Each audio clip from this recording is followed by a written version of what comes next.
కృపానిధి కనికరం కలిగిన మా కన్న తండ్రి, ఈ సాయంకాల సమయంలో రాజమండ్రి పట్టణంలో మరొక్కసారి మీ పిల్లలముగా మేమందరము సమకూర్చబడి సంఘముగా తండ్రి మిమ్మల్ని ఆరాధించడానికి మీరు మాకు ఇచ్చిన ఈ గొప్ప అవకాశాన్ని బట్టి హృదయపూర్వకంగా కృతజ్ఞతాస్తుతులు చెల్లించుకొనిచున్నాం తండ్రి.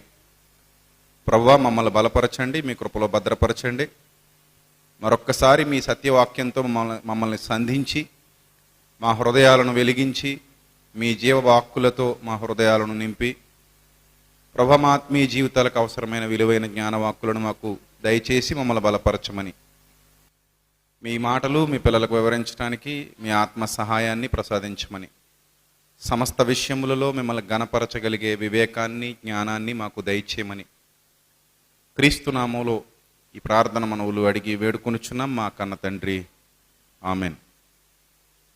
ప్రియమైన దేవుని పిల్లలరా, దేవుని వాక్యాన్ని వినటానికి అంత మాత్రమే కాదు, నేర్చుకోవడానికి అంత మాత్రమే కాదు, దాన్ని అనుసరించడానికి విచ్చేసినటువంటి మీ అందరికీ కూడా మన ప్రభువును ప్రియరక్షకుడైన యేసుక్రీస్తు వారి శ్రేష్టమైన నామంలో నా హృదయపూర్వకమైనటువంటి వందనములు తెలియజేస్తున్నాను. సర్వోన్నతుడైన దేవుని మహాకృప నిత్యము మనందరికీ తోడైండి నడిపించునుగాక.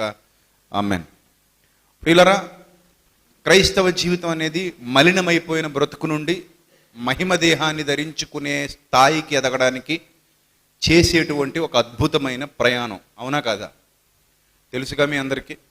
మలినమైపోయిన జీవితం నుండి మహిమ దేహాన్ని స్వతంత్రించుకోవడానికి ప్రారంభించినటువంటి ఒక అద్భుతమైన దైవ చిత్తానుసారమైన ప్రయాణమే క్రైస్తవ జీవితం. అలాంటి గొప్పదైన క్రైస్తవ జీవితాన్ని దేవుడు మనందరికీ దయచేశారు. అందుకే మనం సంఘంలో సభ్యులమయ్యాం. సంఘాన్ని చేరుకుని, అంటే సంఘములో సభ్యత్వాన్ని స్వీకరించి దేవుని పిల్లలుగా కొనసాగటానికి మనందరం ఇష్టపడుతున్నాం. రైట్. ఇక్కడ ప్రధానమైన అందరూ గుర్తు చేసుకోవలసిన చాలా ఇంపార్టెంట్ విషయం ఏంటంటే, మనం క్రియలను బట్టి ఎట్టి పరిస్థితుల్లో నీతిమంతులం కాదు. అర్థమవుతుందా? క్రియలను బట్టి మనం ఎట్టి పరిస్థితుల్లో నీతిమంతులం కాదు. ఎవరైనా ఉన్నారా నేను క్రియలను బట్టి నీతిమంతుడిని లేదా నీతిమంతురాలని చెప్పేవాళ్ళు ఎవరైనా ఉంటే మీ చేయి చూపించండి. ఆ ధైర్యం ఉందా? ఆ సామర్థ్యం ఉందా? లేదు. క్రియలను బట్టి ఏ మానవుడు దేవుని ఎదుట నీతిమంతుడు కాడు. బైబిల్ చాలా స్పష్టంగా చెబుతోంది. ప్రతి మానవుడు, ప్రపంచవ్యాప్తంగా ఉన్న ప్రతి మానవుడు పాపము అనే చెరలో ఇరుక్కున్నవాడు, పాపము అనే చెరలో పడిపోయినవాడు.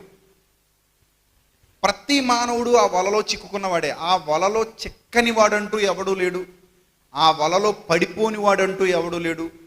అందరూ ఆ వలలో నుండే క్రీస్తు చెంతకు వచ్చాం, బయటపడ్డాం. ఇప్పుడు అదే వలలో చిక్కుకున్న మనం, అదే వలలో నుండి బయటకు వచ్చినటువంటి మనం, అదే వలలో మరెవరైనా చిక్కుకుంటే వారి ఎడల ఎలా ప్రవర్తిస్తాం? ఇక్కడే మీ క్రైస్తవ జీవితం వాస్తవాల వైపు వెళుతుందా, అవాస్తవాల వైపు వెళుతుందా అనేది నిగ్గు తేలిపోతుంది. మనం ఏ వలలో అయితే చిక్కుకొని బయటకు వచ్చామో, ఇప్పుడు అదే వలలో ఎవరైనా చిక్కుకోవడం నీ కంటబడితే నువ్వు ఎలా రియాక్ట్ అవుతావు? అదే నీ క్రైస్తవ జీవితాన్ని ప్రతిబింబింపజేస్తుంది. ఉదాహరణకి, నీ కళ్ళ ముందు ఎవరో ఒక 100 రూపాయలు దొంగతనం చేసినటువంటి దొంగ కనబడ్డాడు. నువ్వు ఎలా రియాక్ట్ అవుతావు? కొట్టండి వేధవని 100 రూపాయలు దొంగతనం చేశాడు అంటావా? నీ మైండ్ అలాగే చెప్తుందా?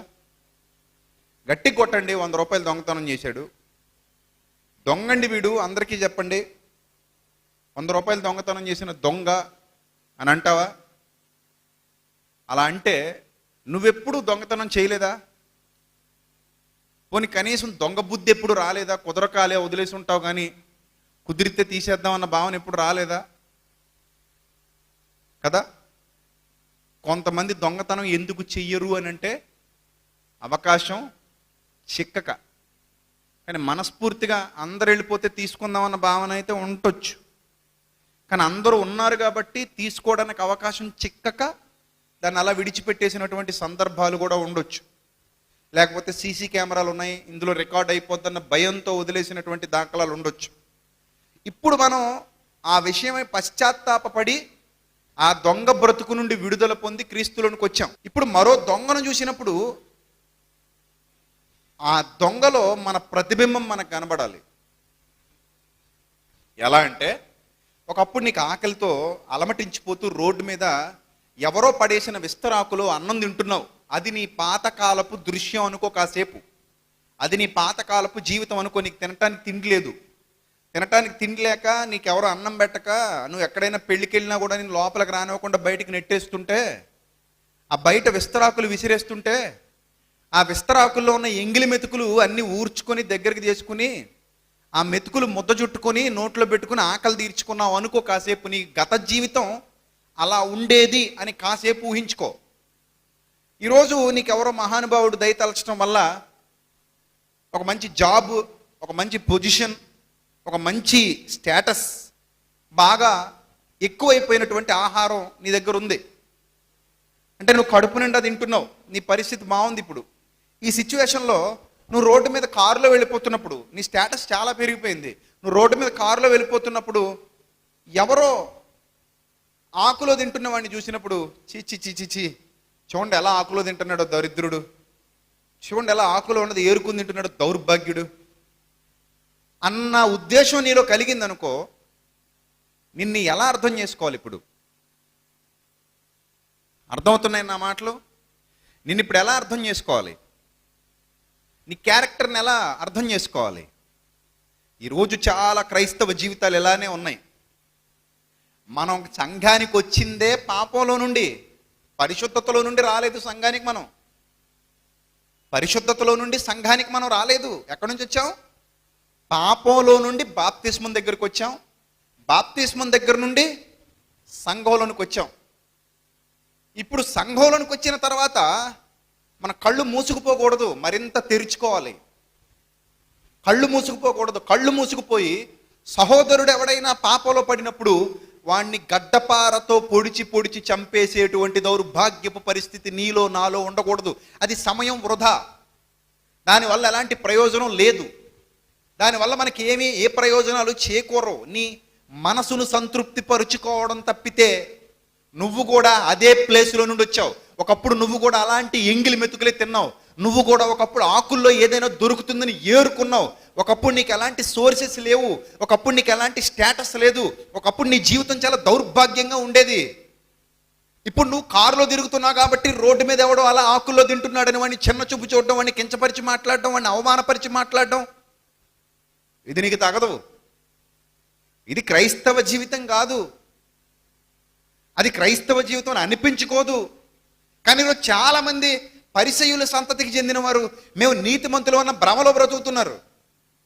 ఎప్పుడు ఎవరు ఏ పాపం చేసినా సరే వాళ్ళను పొడవడమే పరమావధిగా పెట్టుకొని అదే జీవితం అన్నట్టుగా కాలం గడుపుతున్నారు. నో, మనం కూడా అక్కడి నుంచే వచ్చాం, మనం కూడా అదే స్థితిలో నుంచి వచ్చాం. ఇప్పుడు ఒక విషయాన్ని చెప్తాను, మీకు జాగ్రత్తగా వినండి. దేవుడు మన గురించి వ్రాయించినటువంటి మాటలు చాలా ప్రభావవంతమైన మాటలు, మనం ఏంటో మనకి తెలియజేసే మాటలు, అద్దంలో మన గత జీవితాన్ని మనకు చూపించేటువంటి మాటలు. మన గతం మంచిది కాదు, మన గతంలో యథార్థత లేదు, మన గతంలో నీతి లేదు, మన గతంలో వెలుగు లేదు, మన గతంలో దేవునికి ఇష్టమైన ఏ కోణం లేదు, అన్ని చీకటి కోణాలు ఉన్నాయి. అలాంటి గతంలో నుండి మనం ఈరోజు సంఘంలోనికి వచ్చాం. అలాంటి గతంలో నుండి సంఘంలోనికి వచ్చిన తర్వాత మనం చూసే చూపు అవతలి వాడి మీద జాలి చూపించేదిగా ఉండాలి. ఎందుకంటే నేను కూడా ఒకప్పుడు అలాగే ఎంగిలి మెతుకులు తిన్నాను కాబట్టి ఈరోజు అలాంటి ఎంగిలి మెతుకులు తింటున్న వాడిని చూడగానే నేను కారు ఆపి ఏం చేయాలి, ఒకప్పుడు నా పొజిషన్ ఇదే అని అవసరమైతే వాడిని తీసుకొచ్చి ఇలాంటి తిండికి తినొద్దు నాన్న, నువ్వు కూడా నీ కాళ్ళ మీద నిలబడు, నేను కూడా నీకు ఒక పని చూపిస్తాను, మంచిగా పని చేసుకో, చక్కగా బ్రతుకు, నన్ను ఒక యథార్థవంతుడు, నన్ను ఒక నీతిమంతుడు, నన్ను ఒక మహానుభావుడు ఇలాగే అక్కడి నుంచే తీసుకొచ్చి స్థితిలో నిలబెట్టాడు, నా కాళ్ళ మీద నేను నిలబడడానికి నాకు అవకాశాలు కల్పించాడు. సో నేను కూడా అదే ప్రేమతో నిన్ను తీసుకొచ్చి ఇక్కడ నిలబెట్టి నీ కాళ్ళ మీద నువ్వు నిలబడే అవకాశాన్ని కల్పించాలనుకుంటున్నాను. ఇది లవ్, ఇది దేవుని యొక్క ప్రేమ.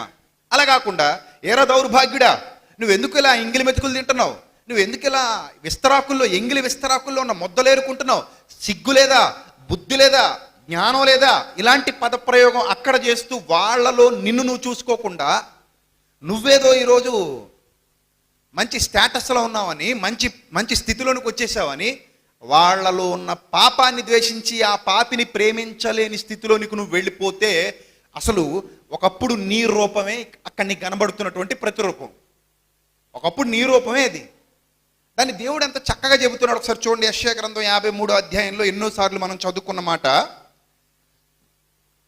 యెషయా గ్రంథం 53వ అధ్యాయంలో అనేక మార్లు అనేక సందర్భాలలో మనం చదువుకున్నటువంటి మాట. ఒకసారి మీకు జ్ఞాపకం చేస్తున్నాను, జాగ్రత్తగా చూడండి. 4వ వచనం, నిశ్చయముగా అతడు మన రోగములు భరించెను. మన రోగములు భరించెను అంటే మన అందరి రోగాలు భరించాడంటే మనందరూ రోగగ్రస్తులమే. ఎవ్వడు ఆరోగ్యవంతుడు లేడు ఇక్కడ. ఉన్నావా ఆరోగ్యవంతుడు? నువ్వు ఆరోగ్యవంతుడు అయితే నీకు క్రీస్తు అవసరం లేదు. నువ్వు ఆరోగ్యవంతుడు అయితే నీకు బాప్తిస్మం అవసరం లేదు. నువ్వు ఆరోగ్యవంతుడు అయితే నీకు పాపక్షమాపణ అవసరం లేదు. నీకు యేసు రక్తం అవసరం లేదు. నువ్వు క్రీస్తు దగ్గరకు రావాల్సిన అవసరత లేదు నువ్వు ఆరోగ్యవంతుడు అయితే. ఆయనే చెప్తున్నాడు, నేను నీతిమంతుల కొరకు రాలేదు. ఎవరు నీతిమంతులు లేచి నిలబడండి ఇక్కడ. ఎవరు నీతిమంతులు? ఎవరు లేరు. అందరూ పాపములో అపరాధములో చచ్చిన వారమే కాదా? అందరూ పాపముల చేత అపరాధముల చేత చచ్చిన వారము. ఎవ్వరు నీతిమంతులు కాదు ఇక్కడ. అందరూ పాపము చేత పట్టబడిన వారమే. అందుకే ఆయన అంటున్నాడు, నిశ్చయముగా అతడు మన రోగములను భరించెను అన్నాడు. మన రోగములను భరించెను. తర్వాత మన వ్యసనములను వహించెను. అయినను మొత్తబడిన వానిగా, దేవుని వలన బాధింపబడిన వానిగా, శ్రమనొందిన వానిగా మనం అతనిని ఎంచితిమి. మన అతిక్రమ క్రియలను బట్టి అతడు గాయపరచబడెను. ఎంతమంది ఎన్నిసార్లు చదవలేదు ఈ మాట, కానీ వాళ్ళు అంటారు, నేను నీతిమంతుడిని అయిపోయాను, నేను పరిశుద్ధుడిని అయిపోయాను, మిగిలిన వాళ్ళందరూ పాపులు, మిగిలిన వాళ్ళందరూ పనికిమాలినోళ్ళు, మిగిలిన వాళ్ళందరూ దౌర్భాగ్యులు, నేను ఒక్కనే నీతిమంతుడిని, నేను ఒక్కదాన్నే నీతిమంతురాలని. వాళ్ళు ఎవడైనా పాపంలో పడిపోతే చిచ్చి చిచ్చి చిచ్చి అని అసహించుకోవడం. అప్పుడప్పుడు తెలుగు సినిమాల్లో చూపిస్తూ ఉంటారు, ఒకప్పుడు ఇంగ్లీష్ తరకులు ఏరుకున్నోళ్ళు సడన్గా పెద్దోళ్ళు అయిపోతారు. పెద్దోళ్ళు అయిపోయి ఇప్పుడు అదే ఇస్తరాకులు ఏరుకుంటున్న వాళ్ళని ఎలా చూస్తుంటారు? చీప్గా చూస్తుంటారు. అప్పుడు మనకు కోపం వచ్చేస్తుంటుంది ఆ క్యారెక్టర్ని చూసేటప్పుడు. ఆ క్యారెక్టర్ని అలా సీరియల్లో కానీ సినిమాలో కానీ చూస్తున్నప్పుడు మీకు కోపాలు వచ్చేస్తాయి. ఒకప్పుడు నీ స్థితి ఏంటి, నువ్వు అలాగే ఏరుకున్నావు కదా, ఇప్పుడు నువ్వు గొప్పదాని అయిపోయావని పొగరా, ఇప్పుడు నువ్వు వడ్డానం పెట్టేసుకుని నెక్లెస్ వేసేసుకున్నావు అని పొగరా, ఒకప్పుడు చిరిగిపోయిన చీరలు అతుకులు వేసుకుని కట్టుకోలేదా? అలాంటి స్థితిలో ముష్టి బ్రతికిన నువ్వు ఈరోజు పట్టు చీరలు కట్టుకునేసరికి, ఈరోజు వర్క్ శారీలు కట్టుకునేసరికి నీకు ఇంత పొగరు పెరిగిపోయిందా అని నీలో ఉన్న సగటు ప్రేక్షకుడు లోపల కోపంతో రగిలిపోతుంటాడు. ఈ సగటు ప్రేక్షకుడు అలాంటి దృశ్యాలు చూస్తున్నప్పుడు కోపంతో రగిలిపోతుంటాడు, ఆవేశంతో ఊగిపోతుంటాడు, అనుకుంటుంటాడు కదా. మరి నీ ఆత్మీయ జీవితం ఏంది? ఒకప్పుడు నీ ఆత్మీయ జీవితం ఏంటి? ఎక్కడి నుంచి వచ్చావు నువ్వు? నీ గతం ఏంటి? బురద. నీ గతం ఏంటి? చీకటి. నీ గతం ఏంటి? చెత్త కుప్పలు. నీ గతం ఏంటి? లోకం. నీ గతం ఏంటి? అపరాధాలు, పాపాలు, చావు, చచ్చి ఇక్కడికి వచ్చి బతికావు. అది నీ గతం. ఈ గతాన్ని మర్చిపోయి ఈరోజు ఏదో నేను గొప్పవాడిని అయిపోయాను, సంఘంలో సభ్యుడిని అయిపోయాను, ప్రభు చేత కడగబడ్డాను, ప్రభు వలన కడగబడ్డాను, నేను క్రీస్తు యేసునందు ఉన్నాను, నాకే శిక్షా విధి లేదు, ఐఎమ్ హ్యాపీ అని చెప్పుకొని శుభ్రంగా ఎవరైనా పాపంలో పడిపోయిన వాళ్ళు కనబడితే వాళ్ళని అవమానించటం, ద్వేషించటం, పొడవడం, బాధించటం తప్పు, చాలా తప్పు. అసలు నువ్వేంటి ఫస్ట్? మనం పుట్టింది క్రైస్తవ్యంలో కొత్తగా జన్మించింది పొడవడానికా? కాదు ప్రియులారా, మనము అంతే. ఒకప్పుడు మన పరిస్థితి కూడా అదే చెబుతున్నాడు ఇక్కడ చూడండి. మన దోషములను బట్టి యేసుక్రీస్తు నలగొట్టబడ్డాడు, మన సమాధానార్థమైన శిక్ష యేసుక్రీస్తు మీద పడింది, యేసుక్రీస్తు పొందిన దెబ్బల చేత మనకు స్వస్థత కలిగింది. మనమందరము గొర్రెల వలె త్రోవ తప్పిపోయాము. అందరూ త్రోవ తప్పినోళ్లే, తప్పని వాడంటూ ఎవ్వడు లేడు. తప్పని వాడు అంటూ ఎవ్వడూ లేడు. ఎవరైనా నీ దగ్గరకు వచ్చి ఏమంటే పలానా వాడు దొంగండి అన్నాడు అనుకో, నువ్వు దొంగవు కదా అని అడగండి ఇమీడియట్గా. వాడు కోపం వచ్చినా సరే, నువ్వు ఇప్పుడు దొంగతనం చేయలేదా, నువ్వు దొంగవు కదా, నువ్వు ఇప్పుడు దొంగతనం చేయలేదా, అప్పుడు ఆలోచిస్తాడు. అంతేనా? సపోజ్ మీరే ఉన్నారు కదా, మీరే ఎవరినైనా చూపించి వీళ్ళు దొంగండి అన్నారు, వీడు దొంగండి, ఈమె దొంగదండి ఈమె అన్నారు. మీరే కాసేపు అనుకోండి, మీరేమో వీడు దొంగోడండి అన్నారు. ఇప్పుడు నేను అడుగుతున్నాను, మీరు దొంగోడు కదా? ఆవిడ మీ మనసాక్షి ఏమంటది? నేను దొంగనే అనుకోండి, ఒకప్పుడు, ఇప్పుడు కాదు కదండి అంటావు. సరే, ఒకప్పుడు దొంగవే కదా, అవునండి. మరి అప్పుడు నీ స్థితిలోనే కదా వాడు ఇప్పుడున్నాడు, అవునండి. మరి ఇప్పుడు ఏంటి పరిష్కారం? దొంగ దొంగ దొంగ దొంగ అని చెప్పి వాడిని పొడిచి చంపేద్దామా, కొట్టి చంపేద్దామా, శిక్ష విధిద్దామా, లేక మనలాగా మార్చే ప్రయత్నం చేద్దామా? చెప్పండి. మనలాగా మార్చే ప్రయత్నం చేద్దామా, లేకపోతే దొంగ దొంగ దొంగ దొంగని కొట్టి చంపేద్దామా? రెండోది, చిచ్చి ఈమె వ్యభిచారండి, మేము పతివ్రతలం, ఈమె వ్యభిచారి, ఇతడు వ్యభిచారండి, నేనేమో సతివ్రతుణ్ణి, సో ఈమె వ్యభిచారి అన్నావు అనుకో. కాసేపు నువ్వు వ్యభిచారివి కదా.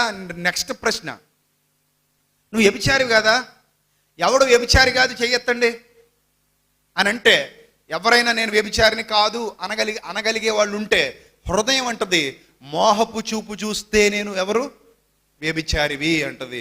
నీ ఎంటైర్ లైఫ్లో ఒక్క మోహపు చూపు కూడా నీ ఖాతాలో పడలేదా అంటే ఖచ్చితంగా ఏదో ఒక సమయంలో పడే ఉండొచ్చు. దాన్ని హృదయం పైకి చెప్పకపోయినా లోపల మాత్రం ఆ అంతరంగంలో మాత్రం ఎక్కడో ఒక చోట ఎస్ నువ్వు కూడా చాలా సందర్భాల్లో మోహపు చూపు చూసావు అన్న విషయం ధృవీకరించవచ్చు. అలా ధృవీకరించబడినప్పుడు నువ్వు వ్యభిచారి అని మనం ఎవరిని అనే అవకాశాన్ని కోల్పోతాం. అప్పుడు మనకేమనిపిస్తుంది అంటే, నేను కూడా అదే చీకట్లో నుంచి వచ్చాను కాబట్టి నా సహోదరుని కూడా ఈ వెలుగులోనికి తీసుకొస్తే బాగుండు అనిపిస్తుంది. కానీ ఇలా ఎందుకో ఈరోజు క్రైస్తవ సమాజం ఆలోచించలేకపోతుంది. క్రైస్తవ మూలాలకే దెబ్బ పడిపోతుంది. అసలు క్రైస్తవ్యం అంటే ఏంటి? పాపుల్ని నీతి మార్గంలోనికి తీసుకొని రావడం. క్రైస్తవ్యం అంటే ఏంటి? పాపాన్ని ద్వేషించటం, పాపిని ప్రేమించడం. క్రైస్తవ్యం అంటే పాపిని గద్దించి లేదా ఖండించి వారి తప్పు వాళ్ళకి తెలియజేసి, ఇదిగో ఇది సరైన మార్గం కాదని హెచ్చరించి నీతి మార్గంలోనికి తీసుకొని రావడం తప్ప, పాపివి నువ్వు పనికిమాలిన దానివి, నువ్వు పనికిమాలినోడివి, నేను గ్రేట్, నీ మీద నేను చాలా గ్రేట్, నువ్వు వేస్ట్ అని అనటం క్రైస్తవ మూలం కాదు, క్రైస్తవ దృక్పథం కాదు. అది వాళ్ళని పాపం నుంచి విడిపించటమే మన అంతిమ కర్తవ్యం, అంతిమ ధ్యేయం, అంతిమ లక్ష్యం. వాళ్ళ పాపం నుంచి బయట తీసుకురావాలి, ఇది మన గురి. దేవుడు మనకు అప్పగించిన బాధ్యత. ఈ బాధ్యత మర్చిపోయి, ఒకప్పుడు నీ స్థితిని మర్చిపోయి నువ్వు ఎలా ఎలా ఎలా ఎలా అనడం అది కరెక్ట్ కాదు. ఒక విషయం చెప్తా.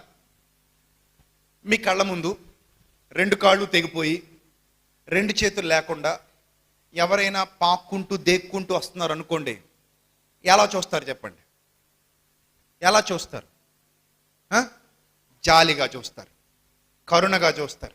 అయ్యో పాపం అని మనసు కనిపిస్తుంది. ఎందుకు అనిపిస్తుంది మీకు అలా? చెప్పండి, ఎందుకు అనిపిస్తుంది మీకు అలా?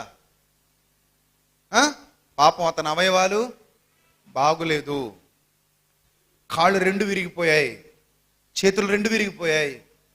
సో ఇప్పుడు ఆ కాళ్ళతో నడవలేడు, ఆ చేతులతో నడవలేడు, దేక్కుంటూ వస్తున్నాడు, అయ్యో పాపం అని జాలి చూపిస్తాం కదా. అలాగే ఎవరైనా గుడ్డివాడు కర్ర పట్టుకుని మెల్లిమెల్లిగా నడుచుకుంటూ వస్తూ దేన్నైనా గోడను గుద్దుకొని పడిపోయాడు అనుకుందాం, అక్కడే ఉన్న మన హృదయం ద్రవించకపోతుంది. మానవత్వంతో ఆలోచించి అయ్యో పాపం కళ్ళు లేని కబోది దారి కనబడక గోడను గుద్దుకొని పడిపోయాడు అని వెంటనే అతని దగ్గరికి వెళ్తాం, అతను చేయి పట్టుకుని లేపుతాం, చేయి పట్టుకుని లేపి సరైన దారిలోనికి తీసుకొస్తాం. అతని మీద మనం కనికరం చూపిస్తాం, జాలి చూపిస్తాం. అలాగే ఎవరైనా మంచం పట్టేసి ఉంటే, ఏ పక్షవాయువుతో అయినా పడిపోయి చేతులు కాళ్ళు వంకర్లు పోయి ఉంటే అయ్యో పాపం అని జాలి పడతాం, మగవాళ్ళని చూస్తాం, జాలి పడతాం. చెవిటి వాళ్ళని చూస్తాం, జాలి పడతాం. యాక్సిడెంట్ అయిన వాళ్ళని చూస్తాం, జాలి పడతాం. అవయవాలు కోల్పోయిన వాళ్ళని చూస్తాం, జాలి పడతాం. పోలియో వచ్చిన వాళ్ళని చూస్తాం, జాలి పడతాం. ఇలా ఫిజికల్గా ఎవరు సరిగా లేకపోయినా, ఎవరు బాగోకపోయినా మనం వాళ్ళని చూసి వెంటనే జాలి పడతాం. ఇది శరీర సంబంధమైనది. ఇప్పుడు ఆత్మ సంబంధంగా వికలాంగులు లేరా? మిమ్మల్ని అడుగుతున్నాను, చెప్పండి. పాపం చేసేవాడు ఆత్మ సంబంధమైన వికలాంగుడు కాదా? పాపంలో పడిపోయిన వాడు ఆత్మ సంబంధంగా యాక్సిడెంట్ అయినోడు కాదా? పాపంలో పడిపోయిన వాడు ఆత్మ సంబంధంగా ఏదో ఒక అవయవం తెగిపోయినోడు కాదా? పాపంలో పడిపోయిన వాడు నరకాగ్ని గుండానికి వెళ్ళిపోతున్నవాడు, వాడి మీద జాలి చూపించాల్సిన అవసరత లేదా? అయ్యో పాపం అనే భావన మనకి రావద్దా? వాడు పాపంలో పడిపోయాడు, పాపంలో పడిపోతే కాసేపట్లో చనిపోతే నరకానికి వెళ్ళిపోతాడు, ఆ పాప ప్రతిఫలాన్ని అనుభవించాలి. అయ్యో పాపం వాడు ఆత్మీయంగా గుడ్డివాడు, అయ్యో పాపం వాడు ఆత్మీయంగా చెవిటివాడు, అయ్యో పాపం వాడు ఆత్మీయంగా మంచి మార్గాల్లో నడవట్లేదు, కుంటివాడు, వాడు మంచి కార్యాలు చేయట్లేదు ఆత్మీయంగా, వాడు చేతులు లేని వికలాంగుడు. ఆ భావం మనకు కలగట్లేదా? ఆత్మీయ స్థితిలో ఎవరు పడిపోయినా జాలి చూపించొద్దా? ఇది క్రీస్తు లక్షణం, తెలుసా? ఇది ఎవరి లక్షణం? క్రీస్తు లక్షణం. శరీరం విషయంలో అందరూ జాలి చూపిస్తాం. ఆకలి అంటే ఓ ముద్ద అన్నం తినబడి పెడతాం, ఎందుకంటే మనకు ఆ జాలి ఉంది, మనకు ఆ జాలి ఉంది. If you are a good human being, ఖచ్చితంగా నీకున్నది పేదవాడికి పెడతావు. ఆకలి అన్నప్పుడు ఒక ముద్ద అన్నం పెడతావు. జాలి, దయ, కనికరం, కరుణ. మరి అదే పరిస్థితిలో అక్షయమైన ఆహారం దొరక్క, ఆత్మీయ స్థితిలో ఎదగలేక పడిపోయిన వాడిని చూసినప్పుడు, పాపంలో పడిపోయిన వాడిని చూసినప్పుడు, పాపంతో కొట్టుమిట్టాడుతున్న వాళ్ళని చూసినప్పుడు, పరిసయ్యుల్లాగా నేనేదో నీతిమంతుడినన్న భ్రమలోనికి వెళ్ళిపోయి నీ గతాన్ని మర్చిపోతే ఎలా? అసలు నన్ను అడిగితే నువ్వు పాపివి అని మనం ఎవరిని ఎప్పుడు అనే హక్కు మనకి లేదు. ఉందా? ఉందా చెప్పండి? నువ్వు పాపివి అని నేను అనగలనా ఎవరినైనా? ఎందుకు అనలేనంటే నేను కూడా పాపినే, నేను కూడా పాపం చేసిన వాడనే. Yes, I'm a big sinner, I'm a big sinner. నేను ఒప్పుకోవాలి, నువ్వు ఒప్పుకోవాలి. నేను నీతిమంతుడినేం కాదు, నేనేం పవిత్రుడిని కాదు, నేనేం పరిశుద్ధుడిని కాదు, నేనేం యథార్థవంతుడిని కాదు. కాబట్టే క్రీస్తు పాదాల చెంతకు వచ్చా. ప్రభువా, నాకు కనికరం కావాలి, కొంచెం కనికరం పెట్టు. ప్రభువా, నాకు దయ కావాలి, కొంచెం దయ చూపించు. ప్రభువా, నా మీద జాలిపడు అని నేను అడగగలుగుతున్నానంటే నేను ఒప్పుకుంటున్నాను నేను పాపిని కాబట్టి. పౌలంతటి మహానుభావుడు పాపులలో నేను ప్రధానుడను అన్నాడు. పౌలంతటి మహానుభావుడే నేను పాపుల్లో ప్రధానమైన వాడను, ప్రధాన పాపిని అని చెబుతున్నప్పుడు నేనేమైనా నీతిమంతుడినా? నేనేమైనా యథార్థవంతుడినా? నేనేమైనా మంచివాడినా? కాదే. మరి అలాంటప్పుడు పాపంలో పడిపోయిన వాడిని చూసినప్పుడు, నువ్వు చాలా పెద్ద పాపివి, నువ్వు దౌర్భాగ్యుడివి, నువ్వు ఇంత పాపం చేసావు, నువ్వు పాపివి, నువ్వు పాపివి, నువ్వు పాపివి అని అతని పాపాన్ని గురించి అతన్ని పొడుస్తూ, అతని పాపాన్ని గురించి అతన్ని ఎద్దేవా చేస్తూ, అతని పాపాన్ని గురించి అతన్ని అవమానిస్తూ, అతని పాపానికి నేను పబ్లిసిటీ ఇస్తూ ఉంటే నేను అలాంటి కాదనా నా భావన? లేదా నేను ఇప్పుడు గట్టెక్కేశానా? ఒకసారి యేసుక్రీస్తు ప్రభు వారి మాటలు చూద్దాం ప్రియులరా. మత్తయి సువార్త 9వ అధ్యాయము 9వ వచనం. మత్తయి సువార్త 9వ అధ్యాయము 9వ వచనం. యేసు అక్కడ నుండి వెళ్ళుచు సొంకపు మెట్టు నొద్ద కూర్చుండి ఉన్న, అప్పటికే ట్యాక్స్ కలెక్టర్గా ఉన్నాడు, సొంకరి. సొంకపు మెట్టు దగ్గరే కూర్చున్నాడట. ప్లేస్ కూడా అదే, సొంకపు మెట్టు అంటే సొంకర్లందరూ ఉండేటువంటి ప్లేస్, సొంకర్లు ఉండేటువంటి ఏరియా. ఆ సొంకపు మెట్టు దగ్గర కూర్చున్నాడు ఒక సొంకరి, అతని పేరు మత్తయి. ఈ సొంకపు మెట్టు దగ్గర కూర్చున్నటువంటి మత్తయి అని ఒక మనుష్యుని చూచి నన్ను వెంబడించుమని అతనితో చెప్పగా అతడు లేచి ఆయనను వెంబడించటం మొదలుపెట్టాడు. అతడు లేచి ఆయనను వెంబడించెను. లేచి ఆయన్ని వెంబడించటం మొదలుపెట్టాడు. ఇంటిలో భోజనమునకు యేసు కూర్చుని ఉండగా, అతడే కాదు, ఇదిగో సొంకరులు చాలామంది వచ్చారు, పాపులు అనేకులు వచ్చారట. ఎవరొచ్చారు? సొంకరులు వచ్చారు, అలాగే పాపులు వచ్చారు. వచ్చి ఆయన యొద్ద, ఆయన శిష్యుల యొద్ద కూర్చున్నారు. కూర్చుంటే పరిసయ్యులు ఉన్నారు. వీళ్ళు ఏంటంటే మేమే నీతిమంతులు అన్న భ్రమలో బ్రతుకుతున్నటువంటి ఒక దౌర్భాగ్యపు మానసిక రుగ్మత కలిగిన వారు. పరిసయ్యులు మానసిక రుగ్మతతో ఉన్నారు. మేమే నీతిమంతులు, మేము తప్పెవరు నీతిమంతులు లేరు. మేమే పరిశుద్ధులు, మేము తప్పెవరు పరిశుద్ధులు లేరు. మేమే యథార్థవంతులు, మేము తప్పెవరు యథార్థవంతులు లేరు. ఈ భావనలో బ్రతుకుతున్న వాళ్ళే ఈ పరిసయ్యులు. ఈ పరిసయ్యులు అది చూచి అంటున్నారు, మీ బోధకుడు సుంకరులతో పాపులతో కలిసి ఎందుకు భోజనం చేస్తున్నాడని ఆయన శిష్యులను అడిగారు.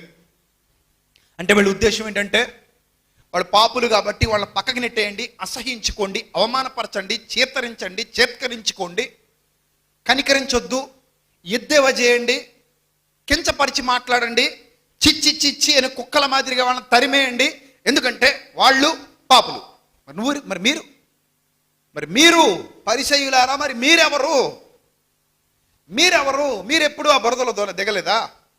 మీరెప్పుడు ఆ బురదలో దొరలలేదా? అంతకంటే ఎక్కువ బురదలో దొరలిన మీరు, ఇప్పటికీ దొరులుతున్నవారు మీరు. ప్రతి మానవుడు పాపంతో పట్టబడిన వాడే. ఏ మానవుడు పాపం చెయ్యని వాడంటూ ఈ భూమి మీద లేడు. ప్రతి మానవుడు పాపం చేశాడు. ఎవ్వడు పరిశుద్ధుడు, పరిపూర్ణమైన పరిశుద్ధుడు లేడు, ఒక్క యేసుక్రీస్తు తప్ప. హెచ్చు తగ్గులు ఉండొచ్చు, చిన్న పాపం పెద్ద పాపం అనే హెచ్చు తగ్గులు ఉంటే ఉండొచ్చు. పూర్ణ పాపి, సంపూర్ణ పాపి, లేదా అసంపూర్ణ పాపి, 25%, 50%, 75%, 100%. ఇలా దేవుడు కొలతలేస్తే మన కొలతలు పనికిరావు. నువ్వు ఇవ్వలేవు, ఈ పర్సంటేజీలు నువ్వు ఇవ్వలేవు. ఎవరివ్వాలి? ఇస్తే దేవుడు కొలతలేస్తే ఒకవేళ ఆ కొలతల్లో ఈ విధమైన కొలతలు ఉంటే ఉండొచ్చు. బట్ ప్రతి మానవుడు పాపే, నో డౌట్ ఎట్ ఆల్. ప్రతి మానవుడు పాపం చేశాడు, ఒక్క యేసుక్రీస్తు తప్ప. ఆ యేసుక్రీస్తు పాపులతో సుంకరులతో కూర్చొని భోజనం చేస్తున్నాడు. శిష్యుల దగ్గరకు వచ్చారు ఈ నీతిమంతులుగా ఫీల్ అయిపోతున్నటువంటి పరిసయ్యులు. వీళ్ళ ఉద్దేశం ఏంటంటే, వీళ్ళ భావన ఏంటంటే, మేం చాలా సూపర్.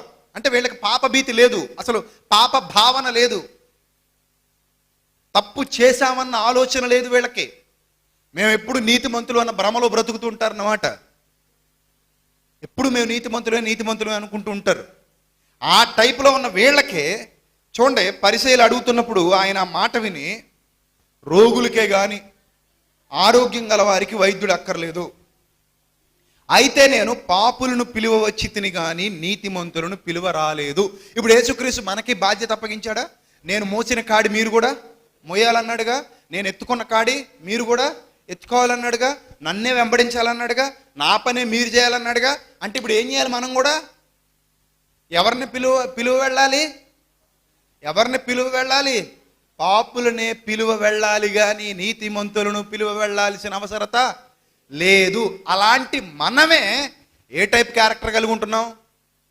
నువ్వు పాపివా, దూరం జర దూరం జరుగు, దగ్గర రాకు. నువ్వు పాపివి కదా, మరి నువ్వెవరు?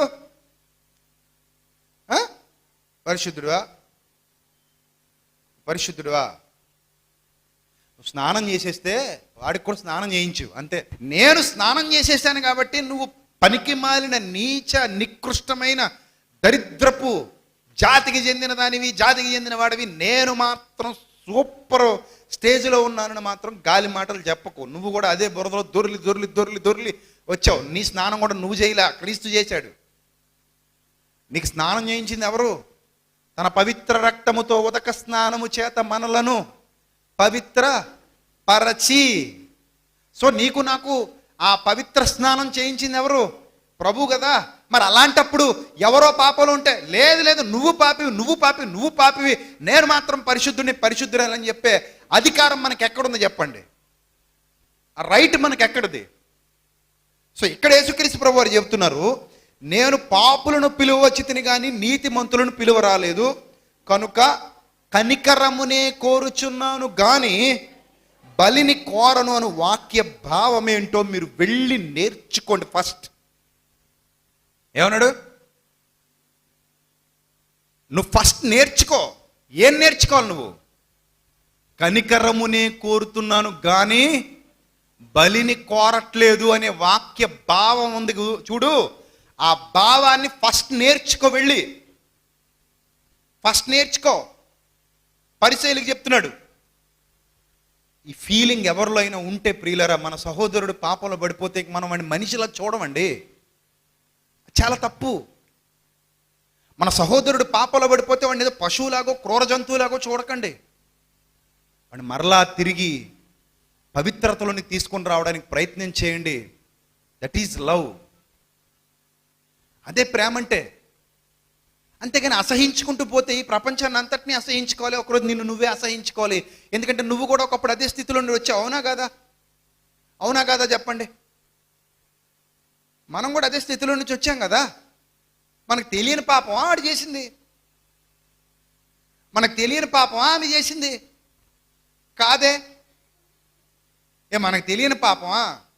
అమ్మ పుట్టిల్లు మేనమామకు తెలీదా? తెలుసా తెలీదా? అమ్మ పుట్టిల్లు మేనమామకి తెలుసు. ఎందుకంటే అమ్మ మేనమామ అక్క తమ్ముళ్ళు కాబట్టి అమ్మ పుట్టిల్లు మేనమామకు తెలుసు. అలాగే ఆ వ్యక్తి, సదరు వ్యక్తి లేదా సదరు మనిషి చేసినటువంటి పాపం మనకు తెలుసు. మనకు తెలియని పాపం ఏం చేయలేదు. ఒకడు చేస్తే చేసి ఉండొచ్చు మనకు తెలియని పాపం. అంత మాత్రాన మనం పరిశుద్ధులమా? కాదు. మనం ఏం పరిశుద్ధులం కాదు. ఒకరోజు ఒక గంజాయికి ఎడిక్ట్ అయిపోయిన అబ్బాయి వచ్చాడు నా దగ్గరికి. గంజాయికి ఎడిక్ట్ అయిపోయాడు, బాగా తాగుతున్నాడు గంజాయి. అలా ఎడిక్ట్ అయిపోయినప్పుడు నేను మాట్లాడాను, తమ్ముడు చాలా తప్పు నాన్న, ఇది నీ జీవితం వృధా అయిపోతుంది, నీ జీవితం ఎందుకు పనికిరానిదిగా మారిపోతుంది, అనవసరంగా మీ అమ్మా నాన్నలు పెట్టుకున్న కలలు చల్లాచెదురైపోతాయి, దేవుడు నిన్ను ఎందుకు పుట్టించాడు ఒకసారి ఆలోచించు, ఏం సాధిస్తావు ఈ గంజాయి పీల్చి, నీ ఆరోగ్యం పాడు చేసుకోవడం తప్ప నీకు ఏదైనా ప్రయోజనం ఉందా ఒకసారి చెప్పు, అదేమైనా నీకు ఉపయోగకరమైందా, నీకేమైనా మేలు చేస్తుందా, నీకేమైనా ఆరోగ్యం ఇస్తుందా, నీ శరీరాన్ని బాగు చేస్తుందా, ఆ మత్తుకు ఎందుకు ఎడిక్ట్ అయిపోయావు, ఆ మత్తు ఎక్కిన తర్వాత నువ్వేం చేస్తావు నీకు తెలీదు, అప్పుడు నేను సాతాను వాడుకుంటాడు. తప్పు కదా తమ్ముడు, దేవుడు నిన్ను ఎంత ప్రేమిస్తున్నాడు ఒకసారి ఆలోచించు, నీకు తెలీదా వాక్యం, తెలిసి ఎందుకు ఇలా చేస్తున్నావు అని ఒక అర్ధగంట కూర్చోబెట్టి చాలా ప్రేమగా మాట్లాడిన తర్వాత వాడు కన్నీళ్లు పెట్టుకుని, అన్నయ్య చాలా తప్పు అయిపోయింది అన్నయ్య, నాకు ఆ టైంలో అలా చేసేసాను అన్నయ్య, కొంతమంది నన్ను ఇలా ప్రేరేపించారు, ఐఎమ్ రియల్లీ సారీ, నేను దేవునికి క్షమాపణ చెప్పుకుంటాను, ఇంకెప్పుడు ఇలా చేయనని చెప్పి పశ్చాత్తాపడి వెళ్ళిపోయాడు. సో అలా కాకుండా నేను చిచ్చి నువ్వు దూరం జరుగు అంటే, నేను ఎప్పుడు గాంజా కాల్చలా, నేను ఎప్పుడు దానికి ఎడిక్ట్ అవ్వలా అంటే, వాడు చేసింది నేను ఎప్పుడు చెయ్యని పాపమేగా, అంతేగా, నేను ఎప్పుడు చెయ్యని పాపమే వాడు చేశాడు. సో నేను ఎప్పుడు చెయ్యని పాపం వాడు చేశాడు కాబట్టి ఇప్పుడు నేను ఏమనాలి వాడిని, చిచ్చి నువ్వు గంజాయి తాగావా, నువ్వు గంజాయి ముట్టుకున్నావా అంటే నువ్వు ఇంకా భయంకరుడివి, నువ్వు దరిద్రుడివి, నువ్వు దేవునికి అవసరం లేదు, నువ్వు వెళ్ళిపో, నువ్వు చచ్చిపో అన్నావు అనుకోండి, వాడికి ఎప్పటికైనా మార్పు చెందుతాడా? చెందడు. వాడు తన జీవితాన్ని మార్చుకుంటాడా? మార్చుకోడు. వాడు తన బ్రతుకును మార్చుకునే అవకాశం ఉంటుందా? ఉండదు.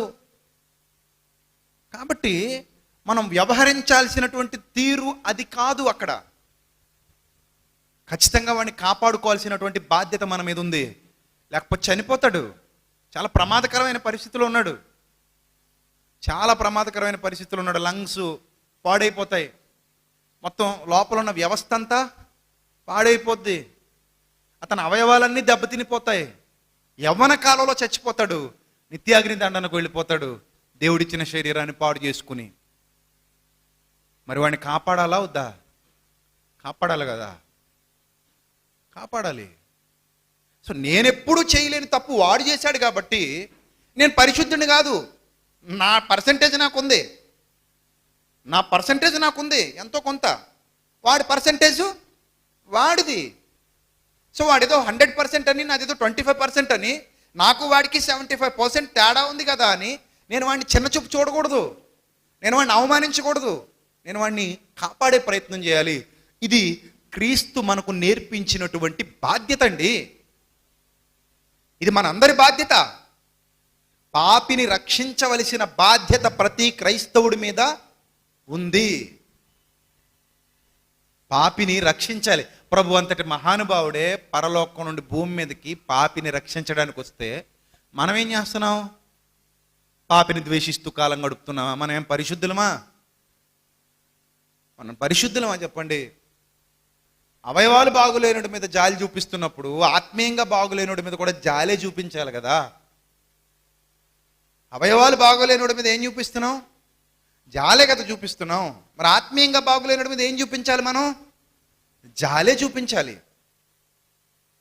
గమనించండి ప్రియులారా, జాలి చూపించి పాపంలో పడిపోయి వ్యక్తిగత భ్రష్టత్వంలో పడిపోయిన వాడిని తిరిగి దేవుని చెంతకు నడిపించేటువంటి పని మనం చేయాలి.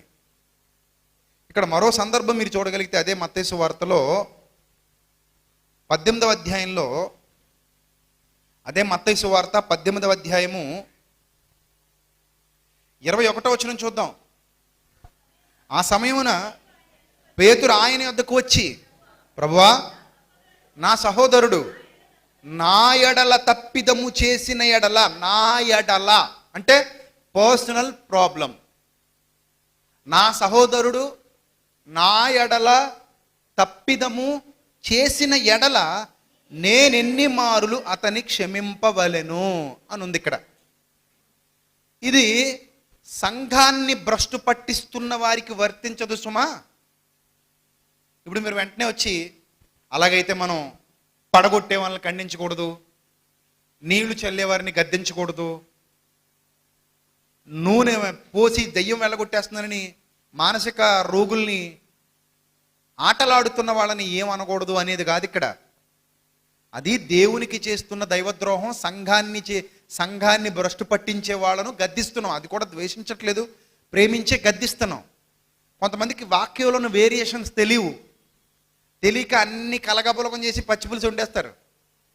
అర్థమైందా? పచ్చిపులుసు అనేది చూసారా, చాలా చిరాకుగా ఉంటుంది. నచ్చిన వాళ్ళు తినండిలే, అన్నీ అందులో పడేస్తారు. కాల్చేసిన వంకాయ అని, మళ్ళీ అట్టుపండు, ఏదో కొబ్బరికాయ ముక్కలు, ఇంకా అవి ఇవి ఇవి అవి అవి చేసి రుచిగా తెగ తినేస్తుంటారు పచ్చిపులుసు అని. సో అలా ఉంటుంది కొంతమంది వైఖరి. అన్ని కలిపి అందులో పడేస్తారు, అన్ని కలిపి అందులో పడేసి కలగాపులగం చేసి తినేస్తారు అంతే, కిచిడి. సో అది కరెక్ట్ కాదు. ఏ వచనం ఏం చూపిస్తోంది, ఏ సందర్భం ఎలా అర్థం చేసుకోవాలి మనకు తెలియాలి. ఇక్కడ పేతురు అడుగుతున్నాడు, నా సహోదరుడు నా ఎడల తప్పిదం చేశాడు, నా ఎడల తప్పిదం చేశాడు. అలా తప్పిదం చేస్తే నేను అతను ఎన్ని మార్లు అతను క్షమించాలి అని అడిగాడు. అప్పుడు ప్రభు అన్నాడు, 7 మార్ల మట్టిక అని అంటే, అందుకు యేసు ప్రభు అన్నారు, 7 మార్ల మట్టికి కాదు, 70 ఏళ్ల మార్ల మట్టుకు నీతో చెప్పుచున్నాను అని చెప్తారు. అంటే మన ఎడల తప్పిదం చేస్తేనే 77 మార్ల మట్టి క్షమించమన్నాడే. ఇప్పుడు వాడు ఏదైనా పాపంలో పడిపోతే మన ఎడల తప్పిదం చేసినట్ట, తన ఎడల తప్పిదం చేసుకున్నట్ట? చెప్పండి. పాపంలో పడ్డాడంటే మన ఎడల, తన ఎడల? తన ఎడల, మన ఎడల కాదు. నీ సహోదరుడు నీ సహోదరు ఎవరో ఉన్నారు నీతో, నువ్వు చూస్తుండగా ఎక్కడో సీక్రెట్గా సిగరెట్ కాల్చేస్తా కనబడ్డాడు నీకు, ఏం చేస్తావు?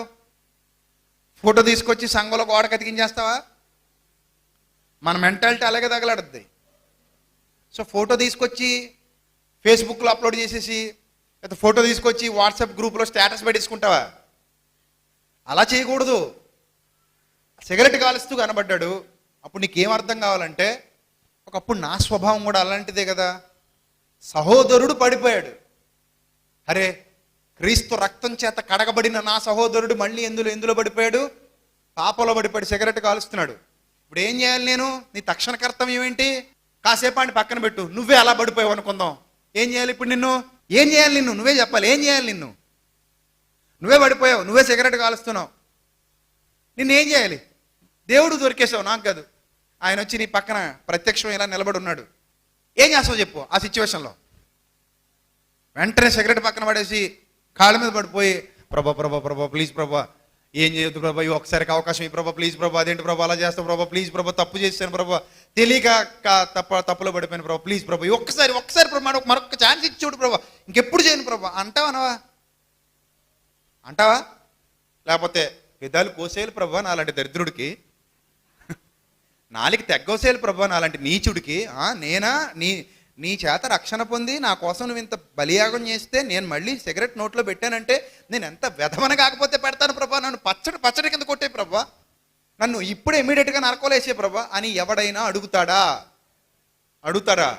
అడగరు. అక్కడ మీకు ఏం కావాలట? ప్రభా దయార్ద్ర హృదయుడా, దయామయుడా, కరుణా సంపన్నుడా, వాత్సల్య సంపూర్ణుడా, ప్రేమ కలిగిన ప్రేమామయుడా, దయామయుడా, నా ఎడల జాలి చూపుము, ఈ ఒక్కమారు నన్ను కనికరించుము. మనకైతే ఇదా న్యాయం? మనకైతే ఒక న్యాయమా? ఇప్పుడు ఎవడో సిగరెట్ కాలుస్తూ కనబడ్డాడు, ఏం చేయాలి? నీ సహోదరుడు సిగరెట్ కాలుస్తూ కనబడితే నువ్వేం చేస్తావు చెప్పు?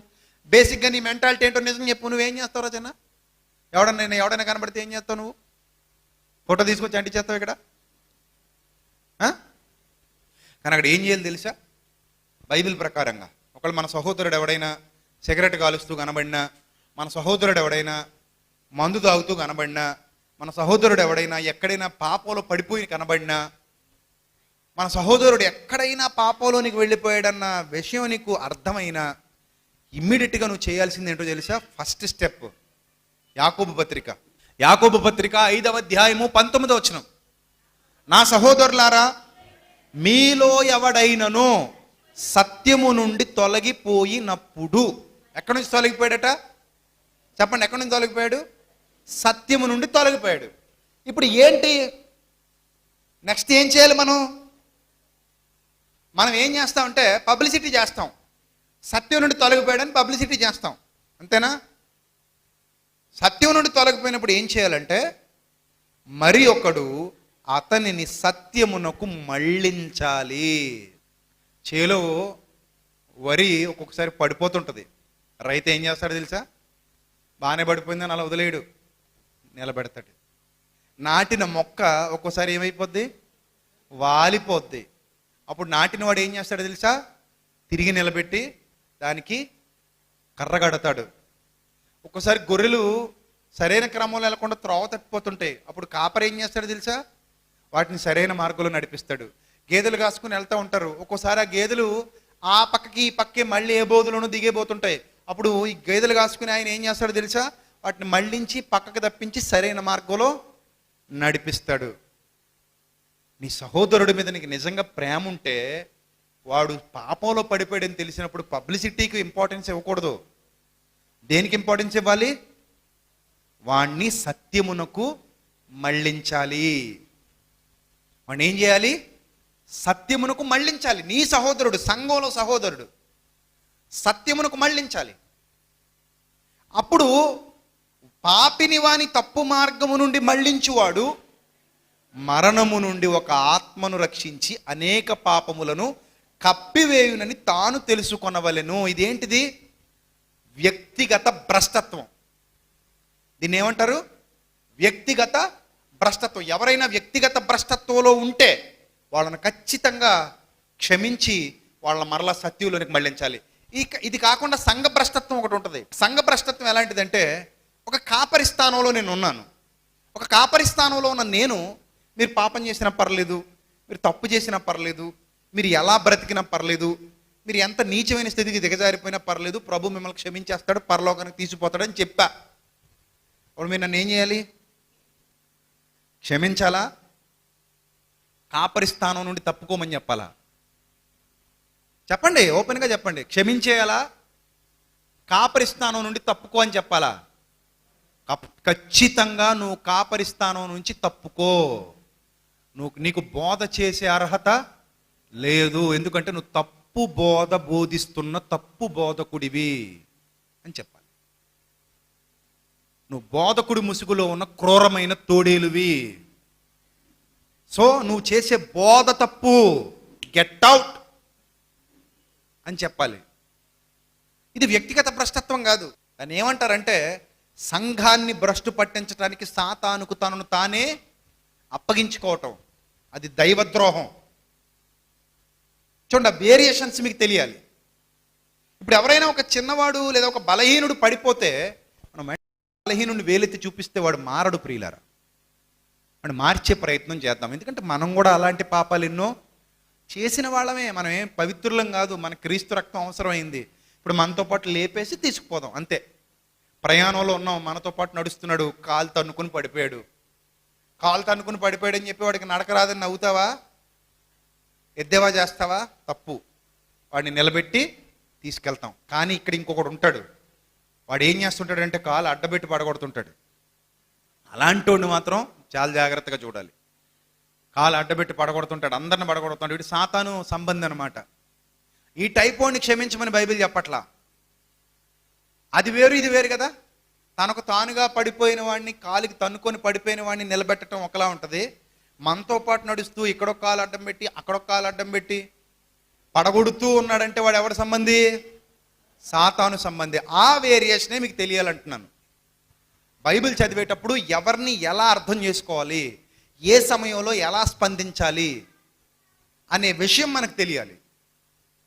కాబట్టి మీరు ప్రేమ కలిగిన వారైతే ఒక పాపిని వాని తప్పు మార్గం నుండి ఏం చేయాలి? మళ్ళించాలి. అలా మళ్ళిస్తే మరణము నుండి ఒక ఆత్మను రక్షించి అనేక పాపములను కప్పివేయునని తాను తెలుసుకొనవలెను. కాబట్టి ప్రియులరా, క్రైస్తవ జీవితం అంటే ఏంటో మొదట తెలుసుకోండి.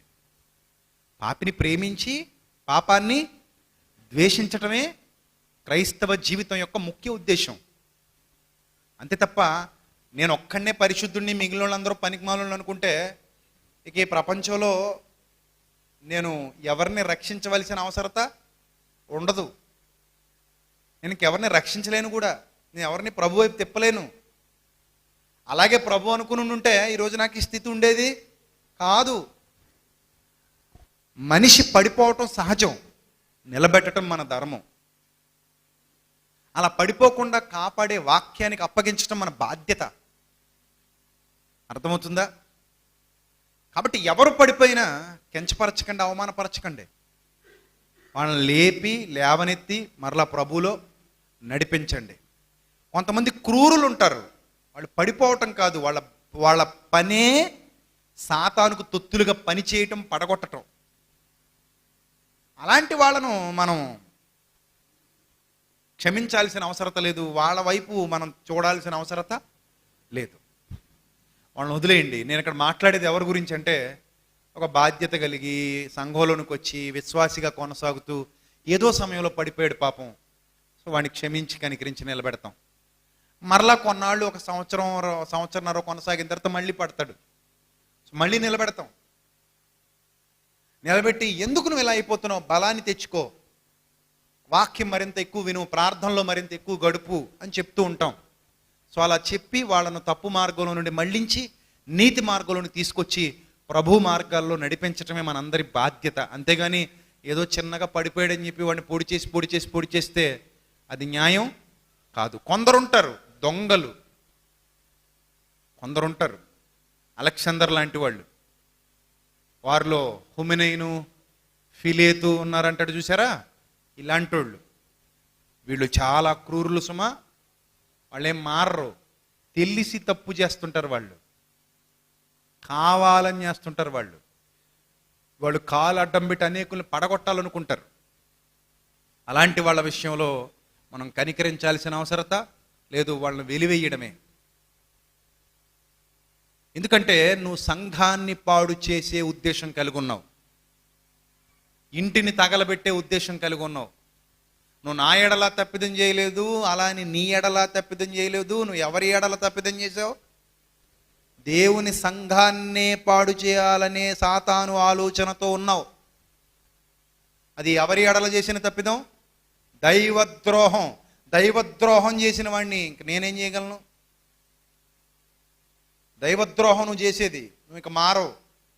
అసలు నీకు తెలిసే చేస్తున్నావు అది. ఈరోజు ఫేస్బుక్లో ఒక వీడియో చూశానండి. ఈ టైప్ వాళ్ళు ఏదో విధంగా బతకాలని జనాన్ని మోసం చేయడానికి ఈ టైపు అభిషేకం ఉన్న దైవజనుడు అంటే ఎవడో ఒకడు ఈ స్కూల్కి టిఫిన్ క్యారియర్ తీసుకెళ్తారు కదా, స్టీల్ బాక్స్. కాలేజ్కి వెళ్ళేటప్పుడు, హై స్కూల్కి వెళ్ళేటప్పుడు పిల్లలు పట్టుకెళ్తారు కదా. ఇదివరకు మా టైంలో అయితే అవే ఉండేవి స్టీల్ బాక్సులు. ఇప్పుడైతే ప్లాస్టిక్ కొత్త కొత్త రకాలు వచ్చేసాయి, కానీ వాడికి మళ్ళీ కవర్లో పెద్ద హడావిడి. కానీ నేను కాలేజ్కి వెళ్ళే టైంలో స్టీల్ బాక్స్ చిన్నది, ఒక మూత, అందులో కర్రీ వేసుకోవడానికి మరో చిన్నది, దానికి కూతురు లాంటిది, దానికంటే చిన్న సైజు బాక్స్ ఒకటి, అందులో కర్రీ, ఇదో బాక్సు. అలాంటి బాక్సెస్ పట్టుకెళ్ళేవాళ్ళం. ఈరోజు బోధకుడు ఆ బాక్స్ పట్టుకుని ఈ బాక్స్లోకి అభిషేకం పంపిస్తున్నాను అంటున్నాడు. స్టీల్ బాక్స్లోనికి ఈ బాక్స్లోనికి అభిషేకం పంపిస్తున్నాను. అతని భార్య ఉంది పక్కన, పాస్టమ్మ గారు, ఆవిడ బాక్స్ పట్టుకుంది. ఈ బాక్స్లోనికి అభిషేకం పంపిస్తున్నాను, ఇది టచ్ చేస్తే చాలు పరిశుద్ధాత్ముడు మీలోకి వచ్చేస్తాడు, ఎవడన్నా రెడీయా రండి అంటున్నాడు. ప్రస్తుతానికి అక్కడ బరకం వేసి చిన్న రేకుల షెడ్ వేసి ఉంది. ఓ 15 మందో 10 మందో కనబడుతున్నారు చిన్నగా. తొందరలోనే చూడండి, ఒక సంవత్సరం లోపు ఆ రేకుల చెట్టు పెద్ద డాబా అయిపోద్ది. లోపల సెంటర్లో మంచి మంచి లైట్లు వచ్చేస్తాయి, చుట్టూ ఏసీలు వచ్చేస్తాయి, జనం నిండిపోతారు. బయట కార్లు, బైకులు బేభత్సం అయిపోద్ది అంతే. ఎందుకు? జనులకు అదే కావాలి. మనం రాజమండ్రిలో స్థలం కోసం చచ్చిపోతున్నాం, ఇప్పుడు కొనలేకపోయాం. నాకు తెలిసి కొనలేమేమో కూడా. నిజం. మనం రాజమండ్రిలో ఒక చర్చ్ కన్స్ట్రక్షన్ చేసుకోవడానికి చచ్చిపోతున్నాం. మన వల్ల అవ్వట్లా, మన సామర్థ్యం సరిపోవట్లా. మనం సంఘంలో పిల్లలు కూడా అంతంత మాత్రం. ఒకవేళ అందరూ కలిసి ఏదైనా కొందామన్నా కూడా మనకు ఆ సామర్థ్యం లేదు. అర్థమవుతుందా? కానీ అలాంటి వాళ్ళు ఎలాగూ దేవుని పని చేయరు, వాళ్ళకి దేవుని పని చేయాల్సినంత నెససిటీ లేదు, వాళ్ళు దేవుని కోసం ఖర్చు చేసేవాళ్ళు కూడా కాదు. కానీ జనాన్ని మోసం చేసి కోట్లకు పడగలెత్తుతారు.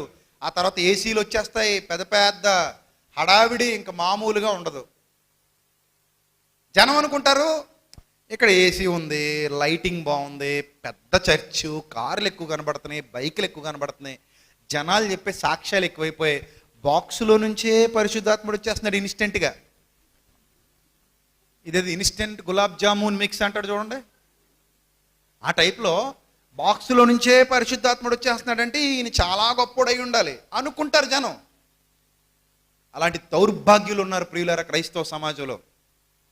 ఈరోజు జరుగుతున్న మోసాలన్నీ అవే. నేను మాట్లాడుతుంటే నాకు బడి ఏడుస్తారు, కానీ అలాంటి వాళ్ళని మాత్రం బాగా స్వీకరిస్తారు, నెత్తినెత్తుకుని మోస్తారు. వాళ్ళని ఎవరేమనరు. అరే నువ్వు చేస్తుంది తప్పురా అని కూడా ఎవరు ఖండించరు. ఇలాంటి వాళ్ళని నమ్మొద్దని కూడా చెప్పరు. బాక్స్లోనికి పరిశుద్ధాత్ముడు రావడం ఏంటండి? ఎంత చీప్ చేసేస్తున్నారు హోలీ స్పిరిట్ని. అసలు వాళ్ళ క్షమాపణ లభిస్తుందా? బాక్సులోని పరిశుద్ధాత్ముడు వస్తాడా? స్టేజ్లోకి వస్తాడా? మైక్ వైర్లోకి వస్తాడా? కర్చీఫ్లోకి వచ్చేస్తాడా పరిశుద్ధాత్ముడు? జీవము గల దేవుని సంఘములో మనలో ఉంటాడు పరిశుద్ధాత్ముడని ప్రభు చెబితే, లేదు బాక్స్లో ఉంటాడు. ఈ బాక్స్ టచ్ చేయండి చాలు, అభిషేకం ఆల్రెడీ రిలీజ్ చేసాడట. టచ్ చేస్తే చాలు మీరు ఏమైపోతారట? పడిపోతారట, అంతే. పడిపోయి ఏమి సాధిస్తారు మరి? కాబట్టి ఇలాంటి వాళ్ళు చాలామంది ఉన్నారు, మోసగాళ్ళు, చాలామంది మోసగాళ్ళు ఉన్నారు. అలాంటి మోసగాళ్ళ విషయంలో మనం చాలా జాగ్రత్తగా ఉండాలి ప్రియులారా. వాళ్ళు మారతారా? ఇప్పుడు నేనే వెళ్ళి రే దౌర్భాగ్యుడా నువ్వు మోసం చేస్తున్నావు సంఘాన్ని, కర్చీఫ్లోకి లేకపోతే నీ స్టీల్ బాక్స్లోనికి పరిశుద్ధాత్ముడు రావడం ఏంటి, పిచ్చి పిచ్చిగా ఉందా, ఎందుకు పరిశుద్ధాత్మతో ఆటలాడతావు నువ్వు అన్నావు అనుకోండి, భ్రష్టుడు నువ్వే, సైతానండీడు, సహోదరుని దూషిస్తున్నాడు, ద్వేషిస్తున్నాడు, నన్ను ప్రేమించట్లేదు చూసారా అంటాడు. మళ్ళీ ఇంకా నయ్యం సాతానుని ప్రేమించమని చెప్పలేదు. ఖండిస్తే వెంటనే ఏమంటారు చూసారా, ఈ దుష్టుడు దైవద్రోహి నన్ను ఏమంటున్నాడు చూసారా, నా మీద ప్రేమ లేకుండా మాట్లాడుతున్నాడు చూసారా అంటారు. ఇది తెలివి, గొర్రె చర్మం కప్పుకున్న తోడేలు యొక్క తెలివి. కొంచెం గట్టిగా మాట్లాడామనుకోండి మనల్నే తోడేలు అంటాడు. వాడు మాత్రం గొర్రెల్ని తినే వేషం వేసుకుని తింటూనే ఉంటాడు. ఈ జనం, అమాయక జనం నమ్ముతూ ఉన్నంతకాలం అలాంటి వాళ్ళ ఆటలు అలా సాగుతూనే ఉంటాయి. అంతే కదండి. ఖాళీ బాక్సులకు సేమియా రప్పించమన్నాడు, చూద్దాం చాలు, పరిశుద్ధాత్ముడు వరకు అవసరం లేదు. నీకంత శక్తి ఉంది కదా, ఆ బాక్స్, ఖాళీ బాక్స్, మూత పెట్టున్న బాక్సులోకి వేడి వేడి జీడిపప్పు సేమియా రప్పించి పాపు చూద్దాం. అవి చావదు, ఆ సామర్థ్యం లేదు. కానీ ఆ బాక్స్ లోపల కట్ట పరిశుద్ధాత్ముడు వస్తాడట. ఏమన్నా అల్లావుద్దీన్ అద్భుత దీపమా ఇది లోపలికి వచ్చేయడానికి? Steel box. అవి కూడా నమ్ముతారండి. కాబట్టి సంఘాన్ని పాడు చేయటం ప్రియులారా, అలాంటి తప్పుల్ని మనం ఇప్పుడు ప్రోత్సహించకూడదు, వాటిని ఖచ్చితంగా ఖండించాలి. కానీ వ్యక్తిగతంగా పడిపోయిన వాళ్ళు చాలామంది ఉంటారు. వాళ్ళని నిందించకండి, అవమానించకండి, వాళ్ళని నిలబెట్టండి. తప్పు దిద్దుకుంటే వాళ్ళని క్షమించండి, మరలా చేర్చుకోండి. ఏదో వాడి ఉద్దేశమే అలాంటిదైతే తరిమేయండి. వాడి జీవితమే పాపభూయిష్టమై సాతానుతో చేతులు కలిపిన వాడైతే పొమ్మని చెప్పండి. ఇంకా అలాంటి వాడికి మన దగ్గర చోటు లేదు. ఎందుకంటే వాడు మారడానికి ఇష్టపడేవాడు కాడు. కాలు అడ్డం పెట్టి మరో 10 మందిని పడగొట్టాలనే భావన కలిగిన వాడు. వాడు చేసే ప్రతి పాపకార్యానికి దేవుణ్ణి అడ్డం పెట్టుకుంటాడు. జాగ్రత్త, అలాంటి వాళ్ళతో చాలా జాగ్రత్తగా ఉండాలి. వాడు చేసే పాపకార్యానికి ఎవరిని అడ్డం పెట్టుకుంటారు? దేవుణ్ణి అడ్డం పెట్టుకుంటారు. వాళ్ళు ఈ లెక్కలోనికి రారు. వాళ్ళు ఈ లెక్కలోనికి రారు సుమా. పాపిని వాని తప్పు మార్గము నుండి మళ్ళించేవాడు, ఒక ఆత్మను రక్షించి ఆ పాపమును కప్పివేయననే వ్యక్తిగత భ్రష్టత్వం కాదది. వ్యక్తిగత పాపపు జీవితంలో పడిపోవటం కాదది. తిరిగి నిలబెట్టడానికి దేవుణ్ణి అడ్డం పెట్టుకుని పాపం చేస్తే వాడు మారతాడా? మారడు. ఇంకా అలాంటి వాడిని మనం ఏం చేయలేం. వాడికి తెలుసు, దేవుణ్ణి అడ్డం పెట్టుకుని పాపం చేసేవాడికి తెలుసు, వాడిని మనం ఏం చేయలేం. వాడు కసాయి, వాడు గొర్రె చర్మం కప్పుకున్న తోడేలు వాడు. కానీ నేను చెప్పేది గొర్రె గురించే మాట్లాడుతున్నాను. పడిపోయిన గొర్రె, దారి తప్పిపోయిన గొర్రె, గుంటలో పడిపోయిన గొర్రె, ఏదో ఒక పాపంలో చిక్కుకుపోయిన గొర్రె. వాళ్ళని క్షమించాలి, కనికరించాలి. అంతేగాని వాళ్ళ మీద పోస్టులు పెట్టేసి, వాళ్ళని అవమానించేసి, వాళ్ళని చెడ్డ చేసేసి, వాళ్ళ బాహాటంగా నీచులుగా చూపించే ప్రయత్నం మనం చేయకూడదు ప్రియులారు. ఎందుకంటే అది సహోదర ధర్మం కాదు. మన తమ్ముడు, మన చెల్లెమో, మన అక్కో, మన అన్నయ్యో ఎవరో అలా పడిపోయారు అనుకుందాం. ఎవరి ద్వారానో అలవాటు అయిపోయింది. సంఘానికి వచ్చేవాడు చక్కగా, సంఘానికి వచ్చేది ఏదో పాపలో పడిపోయిందని మనకు తెలిసింది. ఇప్పుడు వెంటనే మీరు ఏం చేయాలంటే వెళ్ళాలి, ఆమె దగ్గరికి ఇమ్మీడియట్గా వెళ్ళాలి, మరలా వాక్యంలోకి తీసుకొని రావాలి, మరలా బుద్ధి చెప్పాలి, ప్రేమించాలి, మీ ప్రేమ చూపించి వాళ్ళ సత్యంలోనికి నడిపించాలి. అది మన ధర్మం. అంతేగాని వాళ్ళని అలా పాపానికి వదిలేయకూడదు. ఇది ఒక కేటగిరీ. నేను ఇంకా 2 కేటగిరీలు చెప్పా. మరో కేటగిరీలో ఉన్నవాడు గొర్రె చర్మం కప్పుకున్న తోడేలు. వాడిని మనం ఏం చేయలేం, వాడేం మారడు, వాడు మనల్ని మింగడానికి వచ్చాడు. వాడు ఏంటంటే దేవుడు అడ్డం పెట్టుకుని ఏం చేస్తాడు, ఎన్ని పాపాలేం చేస్తాడు వాడు. అడ్డం పెట్టుకున్నది ఎవరిని? దేవుణ్ణి. ఇంక వాడిని మనం ఏం చేయలేం. వాడు వ్యక్తిగతంగాను పడిపోయిన వాడు కాదు, మన ఎడల తప్పిదం చేసిన వాడు కాదు, సంఘాన్ని పాడు చేయడానికి సంకల్పించిన వాడు. సో ఒక మనిషి ఏ స్థితిలో కొనసాగుతున్నాడో తెలుసుకోండి, ఒక మనిషిని ఎలా మార్చాలో తెలుసుకోండి, మీ సాటి సహోదరుడి పట్ల ఎలా దయ చూపించాలో, ఎలా ప్రేమ చూపించాలో తెలుసుకోండి. అంతేగాని వాళ్ళని తృణీకరించకండి. అర్థమవుతుందా? ఒకానొక టైంలో ఒక ఇష్యూ వచ్చింది. ఒక సంఘ పాస్టర్ గారు ఒక తప్పులో పడిపోయాడు. ఒక తప్పులో పడిపోతే సంఘం అంతటికి విషయం తెలిసిపోయింది. విషయం తెలిసిపోయిన తర్వాత ఇంకా పాస్టర్ గారిని అవమానించడం, కించపరచడం, చిన్న చూపు చూడడం, చేదరించుకోవటం, చిచ్చి అనటం మొదలుపెట్టారు. అప్పుడు ఆ పాస్టర్ గారు చాలా ఏడ్చాడు. ఆ పాస్టర్ గారు చాలా ఏడ్చి, నేను చాలా తప్పు చేశాను, నేను చాలా పాపంలో పడిపోయాను, అసలు నాకు ఈ కళ్ళు మూసుకుపోయే ఆ సమయంలో నేను చేసిన తప్పు అని బాహాటంగా ఒప్పుకొని ఆ పాపాన్ని విడిచిపెట్టి రియలైజ్ అయ్యి మరలా సేవలో కొనసాగటం ప్రారంభించాడు. ఇంకా మరలా ఎన్నడూ ఆ పాపంలో పడిపోలేదు. అతడు వ్యక్తిగతంగా పడిపోయాడు. ఇప్పుడు మరలా సంఘం అతన్ని స్వీకరించింది. అయ్యో పాపం, ఒకానొక సమయంలో ఇతను ఇలా పడిపోయాడు అని సంఘం స్వీకరించింది. సో అది కరెక్ట్ విధానం.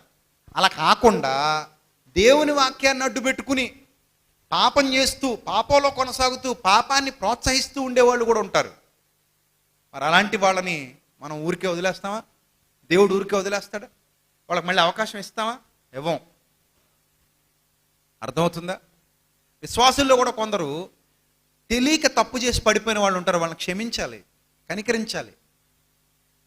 వాళ్ళ మరలా పోనీలే, ఏదో అయిపోయింది, తప్పు ఒప్పుకున్నావు కదా, ఈసారి కొనసాగు. ఒప్పుకున్న వాడిని ఎవరిని మనం ఏమి అనడానికి హక్కు లేదు. గుర్తుపెట్టుకోండి, తప్పు ఒప్పుకుని విడిచిపెట్టిన వాడిని దేవుడే ఏం చేస్తున్నాడు? కనికరిస్తున్నాడు. నువ్వు వచ్చి అస్సలు కుదరదు, ఈ పంచాయతీ తెగడానికి వీల్లేదు, అస్సలు ఒప్పుకోను నేను అన్నావు అనుకో, దేవుడు నిన్ను ఒప్పుకోడు. ఎందుకంటే మీ పరలోకపు తండ్రి మిమ్మల్ని క్షమించాలంటే మీరు కూడా ఆ ఒప్పుకున్న వాడిని ఏం చేయాలి? క్షమించాలి. నేను పాపం చేశాను అని దావీదు ఒప్పుకున్నాడా? ఒప్పుకోలేదా? మరి గొప్ప ప్రవక్త అతను. అప్పటికే మంచి స్టేజ్లో ఉన్నాడు, అప్పటికే మంచి స్థితిలో ఉన్నాడు, అప్పటికే ఎన్నో కీర్తనలు రాసేసి ఉన్నాడు. అలాంటి వ్యక్తి ఒకానొక సమయంలో పాపంలో పడిపోయాడు. సంఘాన్ని ఏం పాడు చేయలేదు అతను, ఎవరిని నాశనం చేయలేదు అతను, ఏ తప్పు బోధ చేయలేదు అతను. అతనంతటిగా అతనే పాపంలో పడిపోయాడు. సో ఆ పాపంలో నుండి దేవుడు అతన్ని బయటికి తీసుకొచ్చినప్పుడు, నాతాను ద్వారా బుద్ధి చెప్పించినప్పుడు మోకాళ్ళ మీద పడి ఏడవడం ప్రారంభించాడు, పశ్చాత్తాపడ్డాడు, గుణపడ్డాడు. మరి అతన్ని క్షమించాలా వద్దా? క్షమించాలి. అలా కాకుండా సంఘాన్నంతటినీ పాడు చేయడానికి బిలాము లాంటి వ్యక్తి అనుకోండి. బిలాము ఎంత క్రూరుడో తెలుసా? బాలాకు రాజు ఇచ్చే బహుమానాలకు ఆశపడి, నేను వీళ్ళని శపించటం నా వల్ల కావట్లేదు కాబట్టి నువ్వేం చేస్తావంటే, అందంగా కులుకుతూ హొయలులికే మోయాబు స్త్రీలను తీసుకుంట్రా, ఆ మోయాబు రాండ్రని తీసుకొచ్చి వాళ్ళ ముందు నిలబెట్టు, ఇశ్రాయేలీలు అందరూ వ్యభిచారంలో పడిపోతారు. చూసారు వీడి స్వార్థం కోసం ఎంతమందిని బలి చేసేస్తున్నాడు. ఇశ్రాయేలీలు అందరూ వ్యభిచారంలో పడిపోతారు. సో అప్పుడు దేవుడికే వాళ్ళ మీద అసహ్యం కలుగుతుంది. ఇక నేను శపించేది ఏంటి? ఆయనే శపిస్తాడు డైరెక్ట్గా, ఎందుకంటే ఆయనకు పాపం నచ్చదు. ఇప్పుడు బిలాము క్షమించబడతాడా? బిలాము క్షమించబడతాడా? వాడు దేవుణ్ణి అడ్డం పెట్టుకుని చేశాడు. వాడు దేవుని ప్రవక్త ఉండి నువ్వు ఈ పని చేయి, చాలామంది ఆ వ్యభిచారంలో పడిపోతారు, సో అప్పుడు నీ పని సులువైపోద్ది అని చెప్పి ఒక తప్పు సలహా ఇచ్చాడు. అందుకే ఖడ్గంతో చంపబడ్డాడు, నరకబడ్డాడు. కాబట్టి ప్రియులారా ఆలోచించండి, ఏ స్థితిలో ఉన్నాం మనం, ఏ స్థితిలో ఎలా వ్యవహరించాలి, ఎవరిని ఎలా చూడాలి, ఎవరిని ఎలా ట్రీట్ చేయాలి, ఈ విషయాలన్నీ మనకు తెలియాలి. కాబట్టి ఒకటే గుర్తుపెట్టుకోండి, మనమేం నీతిమంతులం కాదు, మనమేం పరిశుద్ధులం కాదు, మనం కూడా అనేకమైన పాపాలు చేశాం. ఆ రుచి ఏంటో మనకి తెలుసు. అర్థమైందా? ఆ రుచి ఏంటో మనకు తెలుసు. ఆ రుచి మనకు తెలియంది కాదు. ఒకరోజు ఒక ఆమె తన కూతుర్ని కొడుతుంది గట్టిగా, ఒక 9-10 ఏళ్ల వయసు ఉన్న కూతుర్ని. ఎందుకు కొడుతుందంటే, నువ్వు చక్కెర తినేసావు, నేను లేనప్పుడు నువ్వేం చేసావు? చక్కెర తినేసావు, స్పూన్తో ఏం చేసావు? చక్కెర నోట్లో వేసేసుకున్నావు అని కొడుతుంది. నీకు ఎక్కడి నుంచి వచ్చాయి ఈ దొంగ బుద్ధులు అని. అసలు అదే వయసు ఒక్కసారి సీడీ రివైండ్ చేస్తే, అదే వయసులో ఇదే వ్యక్తి, కొడుతున్న వ్యక్తి అదే విధంగా దొంగతనం చేసి చక్కెర తిన్న ఆమె, ఇప్పుడు ఈమె చేసిన పని ఈమె కూతురు చేస్తుంది కొన్నాళ్ల తర్వాత. అప్పుడు ఆమె చేసింది ఆమెకి ఎలా ఉంది? రైటు. ఇప్పుడు ఈమె చేస్తుంటే రాంగ్. చూసారా? అప్పుడు నువ్వు చేసిందే నీ కూతురు చేస్తుంది. అది నీకు అర్థమైతే ఇప్పుడు నువ్వు కూతురికి ఏం చెప్పాలి? అమ్మా ఇలా తింటే నీ ఆరోగ్యం పాడవుతుంది నాన్న, దగ్గుతున్నావు కదా, వద్దు నాన్న, నేను నీ దగ్గు తగ్గిపోయిన తర్వాత పెడతాను, సో ఇలా కాదు, దీంతో ఏదైనా మంచి స్వీట్ చేసి పెడతాను, ఇలా తినడం కరెక్ట్ కాదు, నీ ఆరోగ్యం పాడైపోతుంది తల్లి అని మంచిగా చెప్పి తీసుకెళ్ళింది అనుకో. అలా చేస్తే ఎంత బాగుంటుంది? అబ్బే మనం అలా ఎందుకు చేస్తాం? మనం స్టేజ్కి వచ్చేసాం కదా, ఆ స్టేజ్ దాటి స్టేజ్కి వచ్చేసాం. ఇప్పుడు మనం కొట్టాలి. కొడితేనే మనం గొప్పోళ్ళం, కొట్టకపోతే గొప్పోళ్ళం కాదు. మనిషి అంతే, కాలం గడిచే కొరిది అన్నీ మర్చిపోతాడు. మనం ఎప్పుడు ఫెయిల్ అవ్వలేదా? ఒకరోజు ఒక తండ్రి కొడుకును కొడుతున్నాడు. ఎరా అలా కొడుతున్నా కొడుకునంటే వీడికి బోల్డ్ అంత పెట్టుబడి పెట్టాను, ప్రోగ్రెస్ రిపోర్ట్ చూడరా ఎలా ఉందో అన్నాడు. ఆ ప్రోగ్రెస్ రిపోర్ట్ చూస్తే ఏందిరా ఏమైంది, ఇంత పెట్టుబడి పెట్టి సంవత్సరానికి ఇన్ని వేలు కడుతున్నాను వీడికి నేను అంటే, వెంటనే అన్నా నువ్వు కూడా చిన్నప్పుడు చాలాసార్లు ఫెయిల్ అయిపోయావు కదా అంటే, నమస్కారం బాబు, నువ్వు ఉంటే పిల్లలు ఇంకెందుకు పనికిరా, వెళ్ళరా బాబు అంటున్నాడు. మరి అంతే కదా, నువ్వు కూడా చిన్నప్పుడు చాలాసార్లు ఫెయిల్ అయిపోయావు కదరా, నువ్వేనా గొప్పడువా, నువ్వు నీ ప్రోగ్రెస్ రిపోర్ట్ కూడా చిన్నప్పుడు చాలా దరిద్రంగా ఉండేది కదా, మరి అప్పుడు మీ నాన్న నిన్ను కొడితే ఏం చేద్దావు నువ్వు అంటే నువ్వు మర్చిపోయావు అన్నమాట. అదంతా ఒకసారి తిప్పు, చక్రం తిప్పు, ఒకసారి చక్రం తిప్పితే నీ ప్రోగ్రెస్ రిపోర్ట్ ఎంత దరిద్రంగా ఉండదో నీకు అర్థమవుతుంది. ఈరోజు నీ కొడుకు ఏదో నీకంటే 4 మార్కులు తక్కువ వచ్చాయా, లేకపోతే నీకంటే 4 ఎక్కువ వచ్చాయా, పోనీలే నాన్న పర్లేదు, ఏం ప్రాబ్లం లేదు, మార్కులే జీవితమా, ఈ మార్కులే జీవితమా ఏంటి, ఇదే జీవితమా కాదు, ప్రపంచంలో సాధించడానికి ఇంకా చాలా ఉన్నాయి, ఏం పర్లేదులే నెక్స్ట్ ఇయర్ వస్తేలే బాగా చదువుకో అంటే వాడు ఇంకా ఇన్స్పైర్ అయ్యి చదువుతాడు, మా నాన్న నాకు ఎంత సపోర్ట్ చేసాడని. అలా కాకుండా దెబ్బ మీద దెబ్బ వేసేసి కుక్కను కొట్టినట్టు కొట్టేసి మూల పడేస్తే కాడ చదవడు. తల్లిదండ్రులకి ఈ ట్రిక్కులు తెలియక దౌర్భాగ్యంగా పెంచుతారు పిల్లల్ని. తల్లిదండ్రులకి ఈ ట్రిక్కులు తెలియవు. చిన్నప్పుడు ఒక విషయం చెప్తా, మా అమ్మ నాన్న సినిమాలు ఎక్కువ చూసేవారట, ఎన్టీ రామారావు వాళ్ళు ఆ మండపేటని రాజమండ్రిని సినిమాలకు వచ్చి చక్కగా వాళ్ళ పెళ్ళైన టైంలో రిలీజ్ అయిన సినిమాలకు చక్కగా వచ్చి చూసి వెళ్ళేవారట. ఆ రోజుల్లో వాళ్ళ పెళ్లి టైంలో, చాలా రోజుల కిందట, బ్లాక్ అండ్ వైట్ టైం అనుకుంటా. వాళ్ళు మాకు చాలాసార్లు కూర్చోబెట్టి మేము సినిమాలు ఎక్కువ చూసేవాళ్ళం, ఇలా వెళ్ళేవాళ్ళం, అప్పుడు ఎద్దుల బండి గడించుకుని వెళ్ళేవాళ్ళం. సో అలా వెళ్ళేవాళ్ళం, ఇలా వెళ్ళాము. వెళ్ళేటప్పుడు మళ్ళీ మధ్యలో ఆకలి అవుతుందేమో అని మినపరొట్లు వేసుకుని పార్సిల్ చేసి కూడా పట్టుకెళ్ళి వెళ్ళాం అని చెప్పేవారు. సో అలా చెప్తే మనకేమనిపిస్తుంది, మనం కూడా చూడాలనిపిస్తుంది కదా. సో అలా నేను సినిమాకి వెళ్ళి వస్తే మాత్రం చిత్తకొట్లు లోపలేసేవారు. అప్పుడు నాకు మా అమ్మ మీద మా నాన్న మీద విపరీతమైన కోపం వచ్చేది. అది చూసాం, ఇదేమో ఇక్కడ చూసాం, అదేమో అక్కడ చూసాం నాకు చెప్పి ఇప్పుడు నేను వెళ్తే మాత్రం నన్ను కొడతారా అనిపించేది నాకు. మరి అంతే కదా, అంటే వాళ్ళ స్టేజ్ దాటిపోయింది, మన స్టేజ్ వచ్చింది, ఇప్పుడు వాళ్ళకి నిజాలు తెలిసిపోయాయి, అప్పుడు మనల్ని కొట్టేస్తుంటారు. నిజాలు తెలిసిపోయినప్పుడు అలా వ్యవహరించకూడదు. తప్పొప్పులేంటో లాభ నష్టాలేంటో కూర్చోబెట్టి అర్థమయ్యేలా చెప్పగలగాలి, అది మనం నేర్చుకోవాలి. అలాగే మీరు ఈరోజు మీ సహోదరుడు పాపంలో పడిపోతే పొడిచి పొడిచి పొడిచి పొడిచి పొడిచి ఎద్దేవా చేసి చంపేయకండి. మన స్థితి కూడా ఒకప్పుడు అదే అని గుర్తు చేసుకోండి. నేను కూడా ఒకప్పుడు అదే పాపంలో పడ్డాను, నేను కూడా ఒకప్పుడు అదే పాపంలో ఉన్నాను, నేను కూడా అదే పాపపు స్థితిలో బ్రతికాను. దావీదు కుమారుడు తప్పు చేసినప్పుడు దావీదు ఎందుకు క్షమించుంటాడో తెలుసా? దావీదు కుమారుడు తప్పు చేసినప్పుడు దావీదు ఎందుకు క్షమించుంటాడో తెలుసా? తన పాపం తనకు గుర్తొచ్చి, సో వీడు కూడా మారతాడు, తప్పు తెలుసుకుంటాడని అవకాశం ఇచ్చాడు. అప్పటికే దావీదుకి అర్థమైంది, నేనేమైనా మంచోడినా, నేనేం మంచోడిని కాదు, వీడికి కూడా ఒక అవకాశం ఇచ్చి మంచి మార్గంలో నడిపించాలి అని భావన రావాలి. ఆ భావన రానంత వరకు మనం క్రీస్తు దృక్పథం కలిగిన వాళ్ళం కాదు ప్రియులారా. కాబట్టి ఎవడి మీద రాళ్ళు వేసేద్దామా, ఎవరిని పొడి చేద్దామని రెడీగా ఉండకండి, ఆ మెంటాలిటీ తీసేయండి. ఇప్పుడు చెప్పండి, మీ సహోదరుడు సిగరెట్ కాలుస్తూ కనబడితే ఏం చేస్తారు? ఏం చేస్తారు చెప్పండి? ఫోన్ పట్టుకు రెడీ అయిపోతారా? అది ఏం చేయాలి? ప్రేమగా మాట్లాడి లాభ నష్టాలేంటో, ఏ స్థితిలో నుంచి ఏ స్థితిలోకి వెళ్ళిపోయాడో తెలియజేసి మరలా అతన్ని ఎక్కడ తీసుకురావాలి? మీరు మంచి మార్గంలోని తీసుకురావాలి. ఇది మీ బాధ్యత, ఇట్స్ యువర్ రెస్పాన్సిబిలిటీ. దేవుడు నీకు అప్పగించిన బాధ్యత. ఎందుకంటే ఒకప్పుడు దేవుడు నిన్ను అలాగే తీసుకొచ్చాడు, నన్ను అలాగే వచ్చాడు. ఈరోజు మనం కూడా అలాగే తీసుకురావాలి, తప్పులో నుండి బయటికి తీసుకురా. ట్రై చేయి, నీ వల్ల అయినంత వరకు ట్రై చేయి. వినలేదనుకో వదిలే. పబ్లిసిటీ చేస్తే మనకేం రాదు కదా. నువ్వు సపోజ్ ఎవడో వాడే నా కళ్ళు ఎదురుగా మందు అవుతూ కనబడ్డాడు, ఇప్పుడు నేను ఏం చేస్తానంటే వెళ్ళి, తమ్ముడు ఏం సాధిస్తున్నావురా, మళ్ళీ మందు మొదలు పెట్టావు, ఏం సాధిస్తావు ఇది తాగి?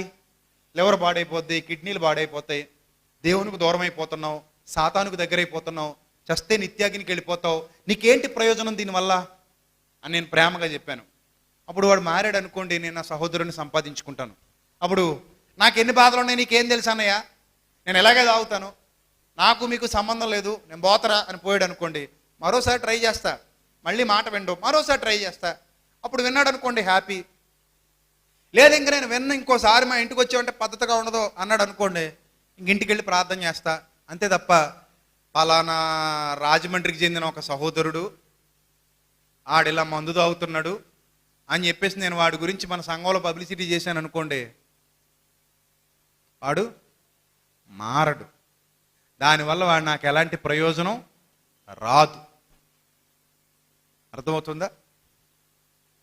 ఇప్పుడు ఈ విషయం మీకు అర్థమైతే మన సహోదరుణ్ణి ఎలా కాపాడుకోవాలా అనే ప్రయత్నంలో ఉండండి. మన సహోదరుణ్ణి ఎలా రక్షించాలి, వాడిని ఎలా మంచి మార్గంలోకి తీసుకొని రావాలి, వాడిని ఎలా ప్రేమించాలి, నా స్థితి వాళ్ళు చూడాలి. ఒకప్పుడు నేను ఇలాగే ఉన్నాను కదా అనే భావంతో చూడాలి. అప్పుడు వాళ్ళని మనం సంపాదించుకోగలుగుతాం. లేకపోతే వాళ్ళని మనం శాశ్వతంగా కోల్పోవాలి.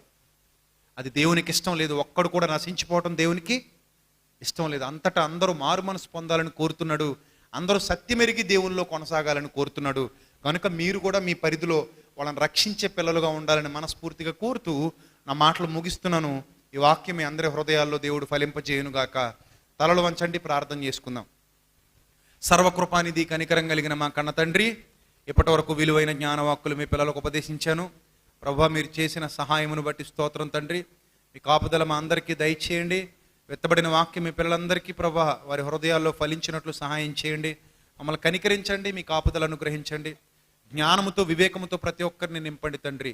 మీ సేవలో ఇంకను వర్ధిలింపచేసి సంఘమును బలపరిచి మీ చిత్తవృత్తి యందు నూతనపరచమని, కష్టపడుతున్న ప్రతి బిడ్డను జ్ఞాపకం చేసుకోమని, కూడి వచ్చిన ప్రతి కుటుంబాన్ని జ్ఞాపకం చేసుకోమని క్రీస్తు నామములో ఈ ప్రార్థన మనవులు అడిగి వేడుకొనిచున్నాం మా కన్న తండ్రి. ఆమెన్. అందరికీ వందనాలు. May God bless you all.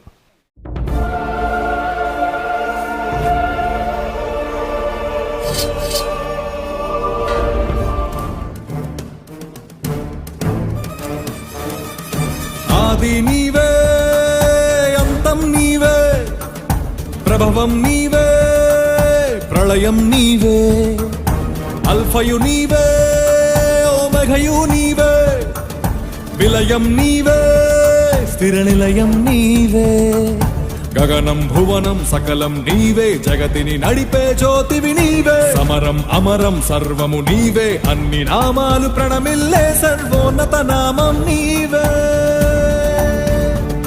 సర్వోన్నత నామం నీవే.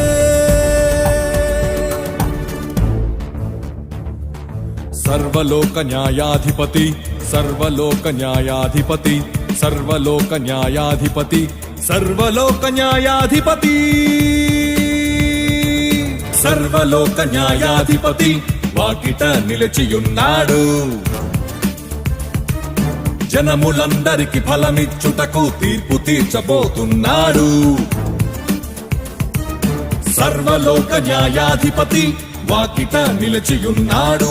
జనములందరికి ఫలమిచ్చుటకు తీర్పు తీర్చబోతున్నాడు.